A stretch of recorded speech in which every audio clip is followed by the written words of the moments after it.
Et là, ça se passe à Montpellier. C'est une agression dans une école maternelle. Ça s'est passé lundi après-midi à 17h30. 4 hommes armés d'une barre de fer se sont introduits dans l'établissement pour s'en prendre à un animateur de 35 ans. Ils l'ont roué de coups. Un parent d'élève qui tentait de s'interposer a pareil été tabassé. Écoutez le témoignage de ce père de famille.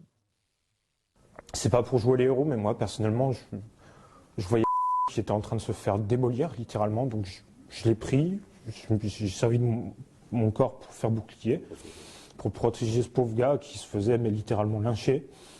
Et je l'ai traîné, je l'ai porté dans le sas d'entrée, quoi. Et on a réussi, ils continuent à suivre, hein, je veux dire, ils continuent à taper, donner des coups. Moi, je me suis retrouvé plaqué avec le pauvre dans mes bras. Il a reçu encore des coups de tête, des coups de pied, des coups de barre de fer. Et on a réussi à le rentrer. Et moi, juste avant de rentrer, en fait, j'ai reçu un coup à ce niveau-là, là, de la lèvre supérieure. J'ai eu la mâchoire qui était décalée. Rien de grave. Heureusement, pour moi, j'ai envie de dire, mais le pauvre ouais, labouré, quoi. Méconnaissable. Voilà pour ce témoignage de ce père de famille sous le choc. On a évidemment masqué le nom de la personne qui a été agressée. Thibaut de Montbrial, c'est vraiment chronique d'une violence ordinaire ?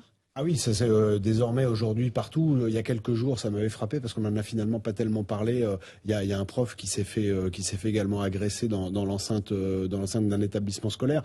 Ce que ça m'inspire, outre le constat récurrent de ce que la violence physique est en train d'exploser, est en train de redevenir un mode de régulation du conflit. Ce que ça m'inspire d'entendre ce témoignage assez poigngnant, c'est qu'il n'y a plus de sanctuaire, c'est-à-dire qu'il n'y a plus de lieux qui sont protégés.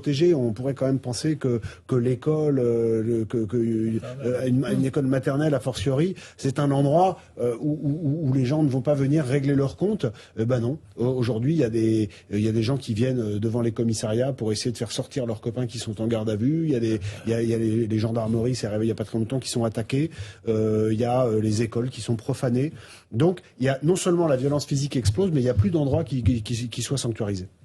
Christian Proto, même constat, c'est-à-dire qu'on va jusque dans l'école, sous les yeux des enfants, pour tabasser quelqu'un pour un règlement de compte. Oui, et je pense qu'on aura assez d'informations rapidement pour coincer ces abrutis, ces assassins en puissance, parce que s'ils sont capables de faire ça, ils sont capables de faire autre chose. Moi, je voudrais intervenir sur le courage de cet homme, parce que on voit que dans ce qui parfois est désespérant, le fait de voir des actes individuels comme la petite dame voilée qui avait protégé le gars qui était roué de coups. Donc on a des gens on a des abrutis, des gens qui devraient être enfermés parce que c'est des bêtes sauvages, parce qu'il n'y a pas d'autre chose à dire.